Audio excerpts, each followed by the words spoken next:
প্রিয়াঙ্কার মেজাজ বোঝাটা খুব কঠিন একটা ব্যাপার, আমি বুঝে উঠতে পারছিলাম না। অমীমাংসিত একটি চরিত্র আমার কাছে কখনো কখনো মনে হয়েছে অমানবিকও। ফানের মধ্যে সিরিয়াস ব্যাপারটা তো ছিলই, বাট মজার ব্যাপারও ছিল ওর সাথে।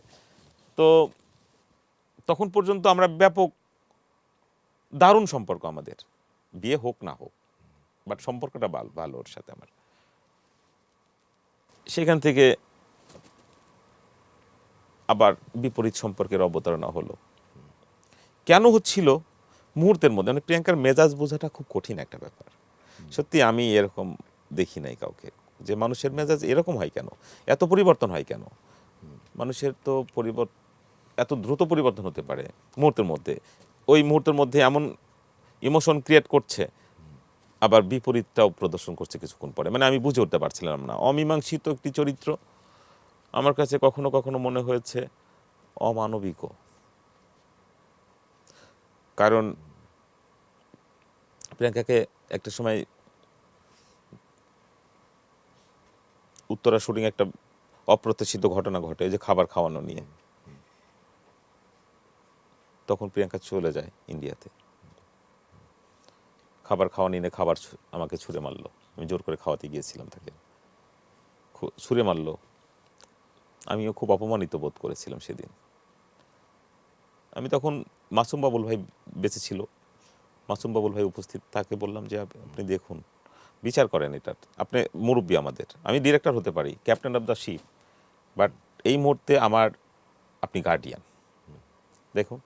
মাসুম বাবুল ভাই তখন প্রিয়াঙ্কাকে বললো, প্রিয়াঙ্কা উনি ডিরেক্টর, আমরা হতে পারি বয়সে বড়, অনেক সিনিয়র, বাট রফিক শিকদার সম্পর্কে আমার এই কয়দিনের স্টাডি, আমার এতদিনের, যে তাকে যতদিন ধরে দেখছি, সে কিন্তু বেয়াদব না। বাট তুমি যেটা করেছো সেটা তোমার কালচারেও যায় না, তোমার কৃষ্টির সঙ্গেও যায় না, আমার কৃষ্টিতে তো যায়ই না।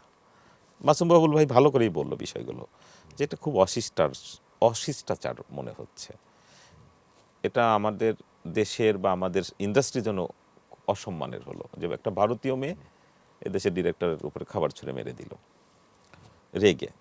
তোমার সাথে তার ব্যক্তিগত সম্পর্ক কি, সেটা তোমাদের ব্যক্তিগত পর্যায়ে থাকা উচিত ছিল, সেটা এখানে নয়। তুমি ইমোশন ক্রিয়েট করেছো হয়তো তোমার ব্যক্তিগত কোনো বিষয়ের কারণে, কিন্তু সেটা এখানে কেন? এখানে উনি ডিরেক্টর, এখানে তুমি ওর বয়ফ্রেন্ডও না, গার্লফ্রেন্ডও না, এ ধরনের সম্পর্ক না, এখানে তুমি আর্টিস্ট ও ডিরেক্টর। তো এটা খারাপ হলো। মাসুম বাবুল ভাই আবার তাকে কুল বানালো কথা বলতে বলতে, একটা সময় সে কুল হলো, কাজও করলো, বাট হঠাৎ করে আবার চলে গেল ইন্ডিয়াতে, আসে না। দেখুন, আমি একটা প্রডিউসারের কাছ থেকে টাকা নিয়ে সিনেমাটা শুরু করেছি, শেষের পথে সিনেমাটা কোটি টাকার উপরে বিনিয়োগ হয়ে গেছে, সেই সিনেমাটা ওর কারণে সমাপ্ত হচ্ছে না। 6 মাস 7 মাস প্রতিদিনই তাকে আমি SMS পাঠাই, তাকে মানসিকভাবে কুল করার জন্য। কত রকমের ভাষা প্রয়োগ করতে হয় তাকে মানসিকভাবে শান্ত করার জন্য। ক্ষমা চাচ্ছি বিনয়ের সাথে বলতেছি, প্রিয়াঙ্কা আমার তো কোনো অপরাধ নাই, কেন তুমি এগুলো করছো আমি জানি না, বাট আমার সিনেমাটা তো শেষ করে দিবা। কারণ একটি সিনেমা হচ্ছে একজন পরিচালকের পরিশ্রুত রক্ত, শুদ্ধ ঘাম বিনিয়োগ করে বানায়।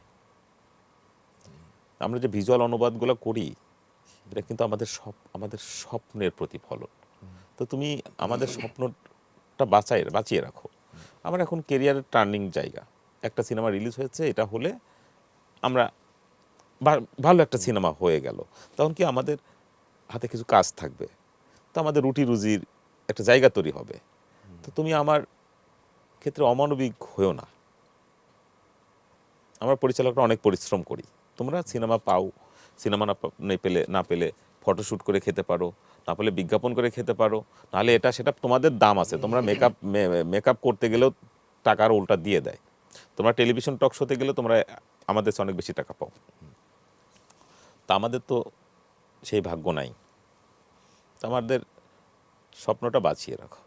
অনেক চেষ্টা করেও ব্যর্থ, মানে আমি মনে হচ্ছিল যে একটা নিষ্ঠুর মানুষের সাথে আমি আবদার করতেছি, নিষ্ঠুর মানুষের কাছে। এতটা নির্মম হতে পারে একটা মানুষ, কিচ্ছু তোয়াক্কা করছিল না। একটা সময় আমি অধৈর্য হয়ে গেলাম, কারণ প্রডিউসার আমাকে প্রচণ্ড চাপ দিচ্ছে, কারণ দায়ভার তখন আমার। আমি কি চাপটা নিব কি করে? একটা সময় আমি ওকে দিয়ে কল দিয়েই ধরে না, কেটে দেয়, কল দিলেই কেটে দেয়, এরকম অবস্থা হচ্ছে। ম্যানেজার কল দিলে আবার ধরে। ম্যানেজারকে বললাম একটু বলে আপনি দেখেন না, একটু ট্রাই করেন। কিন্তু ওই দিন প্রডিউসারকে বললাম যে তুমি একটু ট্রাই করো, তুমি একটু ফোন দাও তো, কিন্তু প্রডিউসার দেওয়ার পরে কেটে দিল, যতবার দেয় কেটে দেয়। একটা সময় আমি অধৈর্য হয়ে গেলাম।